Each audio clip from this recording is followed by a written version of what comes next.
Hello students, मैं अंकुर बबेले आप सभी का स्वागत करता हूं आपके अपने चैनल मैग्नेट ब्रेन्स हिंदी पर।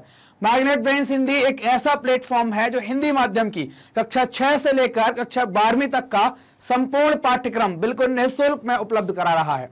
मैग्नेट ब्रेन्स मतलब है फ्री एजुकेशन, मतलब कि आपको यहां पर किसी प्रकार का कोई पेमेंट नहीं करना है, ना ही आपको कोई सब्सक्रिप्शन परचेज करना है। आपको सभी वीडियोस मिलेंगे बिल्कुल निःशुल्क, वो भी क्वालिटी कंटेंट के साथ। तो बात करते हैं कि हम इस वीडियो में क्या पढ़ने वाले हैं। तो हमारा वीडियो होगा प्रारंभिक उद्यमी को लेकर। तो प्रारंभिक उद्यमी कौन होगा, ये टॉपिक जो है वो आपका कक्षा 10वीं के इतिहास के चैप्टर नंबर 4 औद्योगिकीकरण का युग, इस चैप्टर का ये टॉपिक होने वाला है। प्रारंभिक उद्यमी का मतलब जो है कि जो कारखाने लगा रहे हैं, तो उस दौरान की बात कर रहे हैं कि वैसे ही क्या है, सबसे पहले स्टार्ट किसने किया, उनके बारे में बात की जा रही है। उद्यमी कौन कहलाता है? एंटरप्रेन्योर वो व्यक्ति कहलाता है जो कोई नए कॉन्सेप्ट को लेकर आता है, कोई नया विचार लेकर आता है, उस पर अपना इन्वेस्टमेंट करता है, पूरा रिस्क लेता है ना, तो वो उद्यमी कहलाता है और फिर उसको फैलाता है, बढ़ाता है, वो उद्यमी कहलाता है। दुकानदार कौन कहलाता है? दुकानदार वो लोग जो कॉपी कर लेते, किराने की इनने भी खोल ली, किराने की इनने भी खोल ली, ये दुकानदार हो जाते हैं। एंटरप्रेन्योर या उद्यमी वही होता है जो हमेशा रिस्क लेता है, 100% रिस्क पर चलता है। वो नया कॉन्सेप्ट लाएगा, वो उसको डेवलप करेगा, उसका प्रचार करेगा, प्रसार करेगा, उसको फैलाएगा, है ना, सभी रिस्क उसकी रहती है। तो आप देखेंगे देश के विभिन्न भागों में तरह तरह के लोग उद्योग लगा रहे थे ना, विभिन्न प्रकार के लोग क्या है अपनी इंडस्ट्री सेट कर रहे थे, उद्योग लोगों के द्वारा लगाए जा रहे थे। बहुत सारे व्यवसायिक समूहों का इतिहास चीन के साथ व्यापार के जमाने से चला आ रहा था। अगर आप कई सारे लोगों के व्यवसायिक समूहों का इतिहास खंगालते हैं तो आप खंगाल कर पाएंगे कि इनके इतिहास में इनका व्यापार तो किसके साथ चल रहा है? चीन के साथ। अब चीन के साथ व्यापार चलने के पीछे कारण क्या? आज की दुनिया में चले तो समझ में आता है। पहले इसलिए चल रहा था कि चीन ने अपना एक सिल्क रूट बनाया था, आपको पता होगा, जिसको हम रेशम मार्ग कहते थे। उस रेशम मार्ग के माध्यम से चीन ने कनेक्ट किया था, एशिया से ले गया था वो यूरोप, अफ्रीका और अमेरिका तक ले गया था वो, जिसमें भारत का भी हिस्सेदारी थी। सिल्क रूट की या रेशम मार्ग की एक स्टार्टिंग, एक सिरा भारत पर भी आता था। तो उस सिरे के माध्यम से आपने देखा था ना, हमने कई बार बात करी थी कि चीन से आता है और भारत से आता है, ये बढ़। तो भारत के व्यापारी भी सिल्क रूट के माध्यम से चीन के साथ या चीन के साथ व्यवसाय किया करते थे। आप देखेंगे जब ब्रिटेन का कब्जा हो गया है ना, आप जानते हैं कि ब्रिटेन का जैसे कब्जा होगा भारत के ऊपर या ब्रिटेन का उपनिवेश बनेगा भारत, तो ब्रिटिश सरकार के द्वारा भारतीयों के साथ कुछ व्यापार किया जाएगा। तो ब्रिटिश सरकार कैसे, मतलब जो ब्रिटेन के लोग व्यापार करेंगे वही तो भारतीयों का व्यापार कहलाएगा। तो ब्रिटिश सरकार तो भारत के साथ भी व्यापार कर रही थी, साथ में विदेशों के साथ भी व्यापार कर रही थी। जब वो विदेश में व्यापार कर रही थी तो उसी व्यापार को हम क्या कहते हैं? वो भारत का व्यापार माना जाएगा। तो आप देखेंगे अंग्रेज भारतीय अफीम को कहां भेज रहे हैं? चीन भेज रहे हैं। अफीम मतलब एक नशे वाली चीज है, इसकी कई सारी दवाइयों में भी उपयोग करते हैं और विभिन्न प्रकार से इसका उपयोग किया जाता है। तो अफीम का चीन को निर्यात करते थे ना, चीन को निर्यात कर रहे हैं मतलब अफीम चीन को भेजी जा रही है। और चीन से चाय मंगा रहे हैं, चाय का आयात हो रहा है। ये आयात कहां हो रहा है? भारत में। इसी कारण से व्यापार क्या कहलाया? आयात और निर्यात। अगर अफीम जा रही तो इंग्लैंड में अफीम नहीं हो रही, भारत की अफीम को चीन भेज रहे हैं और चीन की चाय को भारत मंगा रहा है। बाद में भारत से इसको कहां भेज दे रहे हैं? इंग्लैंड भेज दे रहे हैं कि ये अफीम कहां चली जाएगी आपकी, सॉरी ये चाय कहां चली जाएगी आपकी? ये चाय चली जाएगी इंग्लैंड। इस व्यापार में बहुत सारे कारोबारी सहायक की हैसियत से पहुंच गए। कारोबारी सहायक मतलब जैसे आप कोई बड़ी कंपनी लगाते हैं तो आपको सहायता देने वाले विभिन्न प्रकार के लोग हो जाते हैं ना, जिसको कई सारे लोग कहते हैं कि हमने अलायंस बना लिया, हमने समूह बना लिया। मान लीजिए कि मैंने कारखाना खोला है शुगर फैक्ट्री का, तो मैं अब गन्ना ला रहा हूं और ये सारी काम, तो कोई आ जाएगा सपोर्ट करने के लिए, बोले हम ट्रैक्टर लगा देते हैं अपना और हम आपका माल ढुलाई का काम करेंगे। बोले मैं आपको मजदूर दिलवा देता हूं, मैं आपके लिए गुड़ या शुगर आप बना रहे हैं तो उसकी खरीद के लिए मैं दलाली का काम कर दूंगा, आपका बिकवा दूंगा। तो ऐसे कई सारे लोग क्या होंगे? सहायक का काम कर देंगे। तो इस सहायक की हैसियत से कई सारे लोग पहुंच गए। वो क्या करने लगे? पैसा लगाने लगे। तो ये इन्वेस्टमेंट वाली बात आ गई। क्या कर रहे हैं उस धंधे में? ये निवेश करना इन्हें स्टार्ट कर दिया। निवेश करेंगे तो निश्चित तौर पर कुछ प्रतिशत लाभ का भी ले रहे होंगे। आपूर्ति सुनिश्चित करेंगे कि भाई आपको जो सप्लाई है उसको एकदम फिक्स करेंगे।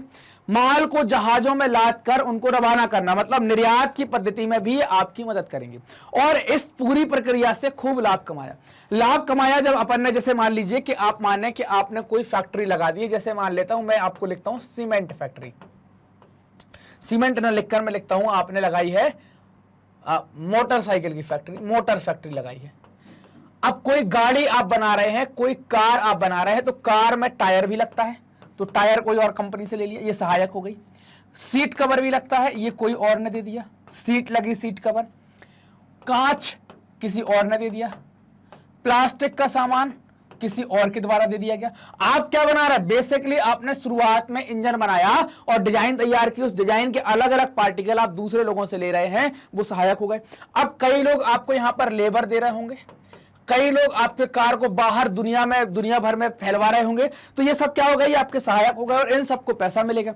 जब पैसा मिलेगा तो हर व्यक्ति बड़ा व्यापार खोलना चाहता है, तो ये लोग भी क्या करने लगे, भारत में औद्योगिक उद्यम स्थापित करने लगे, है ना। इंडस्ट्रियल जो उद्योग है उनको लगाना इन्हें स्टार्ट कर दिया। यहां पर आप देखेंगे ऐसे ही एक व्यक्ति है द्वारकानाथ टैगोर, इनके द्वारा भी काफी पैसा कमाया गया चीन के साथ व्यापार करके, और उस पैसे को फिर इन्हें आगे जाकर निवेश किया।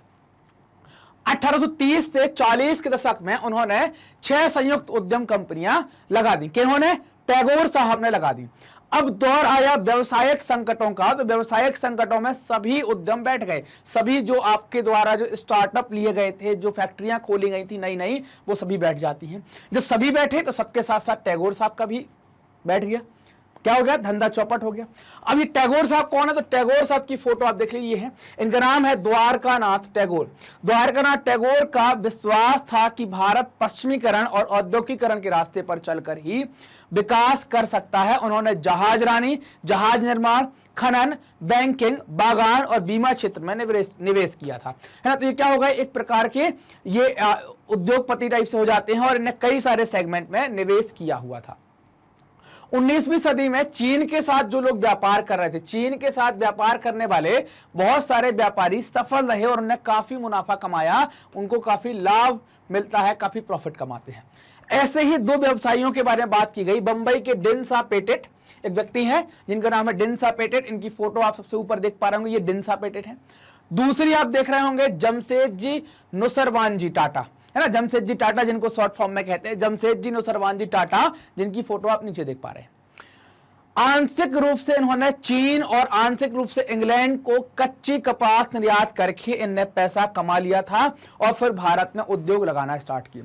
जमशेदजी टाटा वो हैं जिनने भारत में उद्योग का ढांचा तैयार किया। मतलब आप कहें कि भारत के बड़े उद्योगपतियों में ये शामिल हुआ करते थे, भारत के लोगों को इनने उद्योग करना सिखाया था, कैसे उद्योग डालते हैं वो सिखाया था, और इनका ही ट्रस्ट है जिसको आप टाटा के नाम से जानते हैं, तो वो इनके द्वारा ही स्थापित किया गया था और आगे बढ़ाया था। अब एक व्यक्ति है जिनका नाम है सेठ हुकुमचंद, है ना। हुकुमचंद ने कई सारी जगह मिलें भी लगाई थी, है ना। तो ये मारवाड़ी व्यवसायी थे और ये वो थे जिनने पहली जूट की फैक्ट्री लगाई थी, ये जूट की मिल लगाई थी। कहां पर, बंगाल के अंदर 1855 में। कब लगाई थी, 1855 में। तो इन्होंने 1917 में चीन के साथ व्यापार किया और चीन के साथ जो व्यापार कर रहे थे, ये 19वीं सदी के आसपास वाली बात हो गई, तो सबको लाभ हो रहा था। इनके जैसे यही काम कौन कर रहे थे, जीडी बिड़ला के पिताजी और दादाजी, है ना, जो घनश्याम दास बिड़ला थे, उनके पिताजी और दादाजी भी चीन के साथ व्यापार कर रहे थे। हुकुमचंद सेठ की फोटो आप देख पाए, ये है हुकुमचंद सेठ, है ना। इनके द्वारा कई सारी कपड़े की, सूती उद्योग की, जूट की कई सारी मिलें यहां पर लगाई गई थी, है ना। अब जो व्यापार जब आप कर रहे हैं तो व्यापार में आपको एक नेटवर्क तैयार होता है जिसको कहते हैं व्यापारिक नेटवर्क। कैसा व्यापार का नेटवर्क तैयार होता है, एक व्यक्ति माल बना रहा है ना, माल तैयार कर रहा है, इसको फिर यहां पर लेबर चाहिए, किसके लिए, माल की सप्लाई के लिए, किसके लिए, सप्लाई के लिए। यहां पर पैसा भी चाहिए, तो कुछ लोग पैसा भी उधार देते होंगे। फिर ये माल जाएगा किसी व्यापारी के पास, वो व्यापारी भेजेगा कई अन्य व्यापारियों के पास, और इस बीच में आपका कई सारी जगह व्यवहार बन जाएगा। आप जा रहे हैं तो चाय वाले से भी हो जाएगा, आपका ठिलिया वाले से भी हो जाएगा, ट्रांसपोर्ट वाले से भी हो जाएगा। तो ये सब क्या होगा, ये सब आपका व्यापारिक नेटवर्क कहलाएगा। आपके व्यापार में जो आपके कॉन्टैक्ट मदद कर रहे हैं वो सब क्या हो जाएगा, आपका व्यापारिक नेटवर्क कहलाएगा। तो इस व्यापारिक नेटवर्क का ज्यादातर उपयोग किस लिए करते थे, पूंजी इकट्ठा करने के लिए, कि भाई बड़े बड़े लोगों के साथ संपर्क स्थापित किया और उनसे हम पूंजी लेंगे, है ना। तो ये इन्वेस्टमेंट वाला ये व्यापारिक नेटवर्क होगा। लेकिन आपको सप्लाई भी करना है, तो कई बार क्या होता है कि भाई अपने दोस्त का ट्रांसपोर्ट है, बोले यार माल भेज दो, पैसा आ जाएगा तो फिर भेज देंगे। तो ये भी क्या है, एक तरीके से आपको पूंजी मिल गई, आपको देना नहीं पड़ा ना, तो ये उधार हो गया, तो एक तरीके से पूंजी मिल गई। तो पूंजी इकट्ठा करने के लिए इन व्यापारिक नेटवर्कों का उपयोग होता था। मद्रास के कुछ सौदागर बर्मा के साथ व्यापार करते थे और कुछ के मध्य पूर्व और पूर्वी अफ्रीका में संबंध हुआ करते थे, वहां पर ये व्यापार करते थे। कई सारे वाणिज्यिक समूह ऐसे थे भारत में जिनका व्यापार विदेश में सीधे तौर पर नहीं होता था। मतलब कि क्या हो गया कि वो भारत में ही व्यवसाय करते थे, भारत के आंतरिक चीजों के अंदर या आंतरिक भागों में व्यापार किया करते थे। भारत का आधा नक्शा फिर से मैं बना देता हूं, आप देखिए यहां पर। तो ये क्या करते थे कि ये इस देश के अंदर यहां पर व्यापार करते थे। जो अंतरराष्ट्रीय व्यापार कर रहे हैं वो क्या कर रहे हैं, समुद्र मार्ग से यहां से और वहां से व्यापार कर रहे हैं। जैसे हमने बात करी थी ना, यहां पर अगर हम बात करें तो कुछ लोग बर्मा के साथ मतलब इस तरफ आ गए, कुछ लोग अफ्रीका के साथ मतलब इस तरफ आ गए। अफ्रीका किस तरफ आएगा, इस तरफ आ जाएगा अफ्रीका, है ना। तो अफ्रीका के साथ व्यापार कर रहे थे और कुछ लोग बर्मा के साथ व्यापार कर रहे थे। तो और कुछ लोग ऐसे थे जिनके संबंध नहीं थे विदेश में, तो भारत के भीतर व्यापार कर रहे थे। मतलब भारतीय माल को एक जगह से दूसरी जगह ले जा रहे हैं, वहां पर बेच रहे हैं। कुछ पैसा सूद पर चलाएंगे। सूद पर चलाने का मतलब क्या है, किसी को पैसे की जरूरत है तो ब्याज पर पैसा दे दिया। ब्याज पर पैसा किसको देंगे, किसी उद्योगपति को देंगे, किसी उद्योग को देंगे, किसी व्यापारी को देंगे। और क्या करेंगे इससे कि भाई या आप जो पैदा कर रहे हैं कुछ प्रतिशत हमको क्या दो, ब्याज देते रहो। तो ये भी इनका एक साधन था। पैसा देंगे तो उद्योग भी लग सकता था, तो ये सूद पर पैसा भी चलाया करते थे। मतलब ये इन्वेस्टमेंट तरीके से या आपको फाइनेंस करने जैसी बातें यहां पर करते थे। एक शहर से दूसरे शहर में पैसा भी पहुंचाते थे। अगर जरूरत पड़ रही है कि दूसरे शहर में पैसे की जरूरत है तो ये पहुंचाया करते थे। व्यापारियों को पैसा देते थे और कई सारी फैक्ट्रियों में निवेश भी करते थे ना। बहुत सारे जो व्यापारी हैं, बहुत सारे जिनका कॉन्टेक्ट सिर्फ भारत के अंदर है, उन व्यापारियों के द्वारा कई सारी जगह फैक्ट्रियां की गई, वहां पर निवेश कर दिया गया। मतलब क्या हो गया कि अब उस फैक्ट्री में नए हिस्सेदारी ले ली।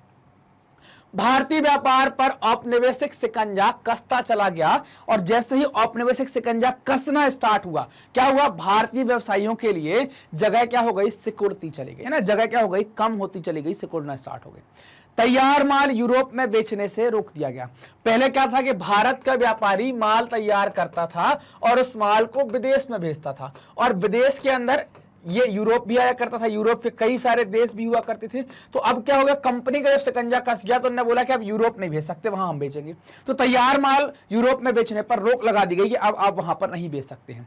अब वे मुख्य रूप से क्या हो गए, आप तैयार माल की जगह क्या हो गए, कच्चा माल, है ना, कच्चा माल, अनाज, कच्ची कपास, अफीम, गेहूं और नील का ही निर्यात करते थे ना। तो क्या करने लगे आप, खास तौर से निर्यात किस चीज का होने लगा, कृषि उत्पाद का होने लगा। क्या कहते हैं हम इसको, कृषि उत्पाद का, है ना। कृषि उत्पाद का निर्यात यहां पर होने लगा। कृषि उत्पाद ही है ना, कच्चा माल जमीन से जो निकल गया या हम जो मिट्टी से पैदा हुई, फिर उसके बाद आप देखें अनाज, कच्ची कपास, अफीम, गेहूं और नील, ये सब क्या है आपके कृषि उत्पाद है। तो कृषि से निर्यात करने लगे। ये सारी चीजें अंग्रेज क्यों करवा रहे हैं, क्योंकि इनकी ही तो अंग्रेजों को जरूरत है। इनके अंग्रेजों को जरूरत क्यों, क्योंकि भाई कच्चा माल चाहिए ताकि स्टील वगैरह हम बना सके, लोहा बना सके। अनाज चाहिए ताकि हमारे यहाँ के लोगों का पेट भर सके, क्योंकि हम तो खेती करवा नहीं रहे हैं, हम तो सबको लगा दिया उद्योग में। कच्ची कपास चाहिए क्योंकि हमारे उद्योग के लिए कच्चे माल का काम करेगी, धागा तैयार होगा, सूत तैयार होगा। अफीम चाहिए, दवाई में डलेगा और फिर नशा भी होगा, है ना। तो अफीम का ज्यादातर क्या होगा, दवाई के अंदर उपयोग होगा। गेहूं और नील का निर्यात करेंगे। गेहूं फिर वही खाने वाली बात हो गई, नील से कपड़े की रंगाई होगी। तो अंग्रेजों को इनकी जरूरत थी, इस कारण से अंग्रेजों ने बोला कि आप ये निर्यात कर सकते हैं।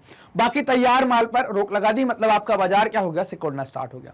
धीरे धीरे जो व्यापारी जहाजरानी के व्यवसाय में थे, जहाजरानी मतलब शिपिंग इंडस्ट्री के अंदर थे, तो उनको जहाजरानी व्यवसाय से भी बाहर धकेल दिया गया, धक्का दे दिया गया कि अब आप यहां नहीं रह सकते, आपको वहां से निकाल दिया गया।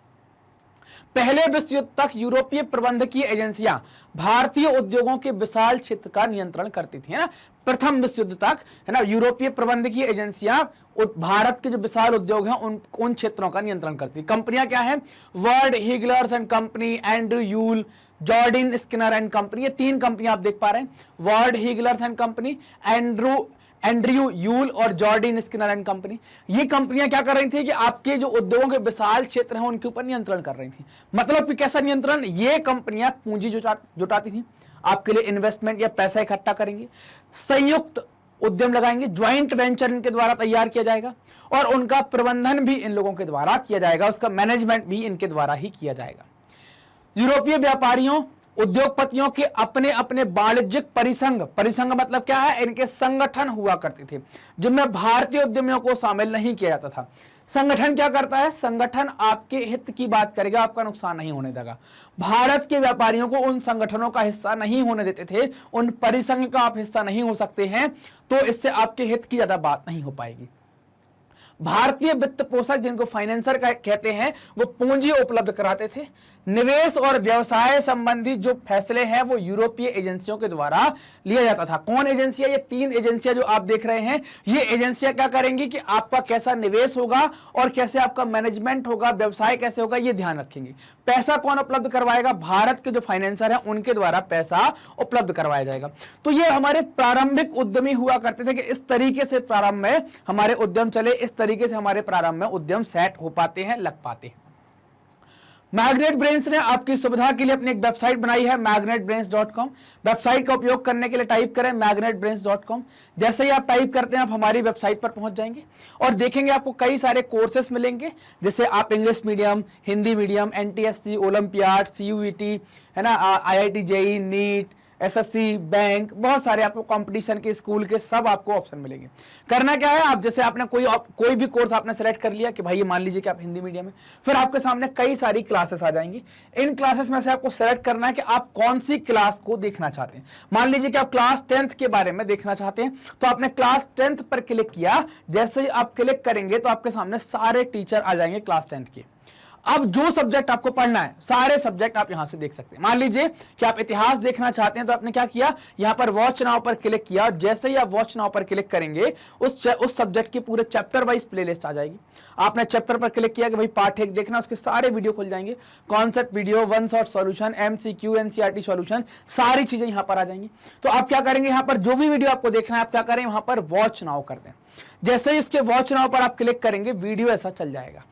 पूरा वीडियो देखने के बाद अगले वीडियो पर जाना है तो नेक्स्ट वीडियो के बटन का उपयोग करें और अगले वीडियो पर चले जाएं। मैग्नेट ब्रेन्स हिंदी माध्यम के विद्यार्थियों के लिए कक्षा 6 से लेकर कक्षा 12वीं तक का संपूर्ण पाठ्यक्रम बिल्कुल निःशुल्क में उपलब्ध करा रहा है। मैग्नेट ब्रेन्स हिंदी को सब्सक्राइब करें, लाइक करें और अपने दोस्तों के साथ शेयर करें। कमेंट कर हमें भी बताएं कि आपको वीडियोस कैसे लग रहे हैं। धन्यवाद।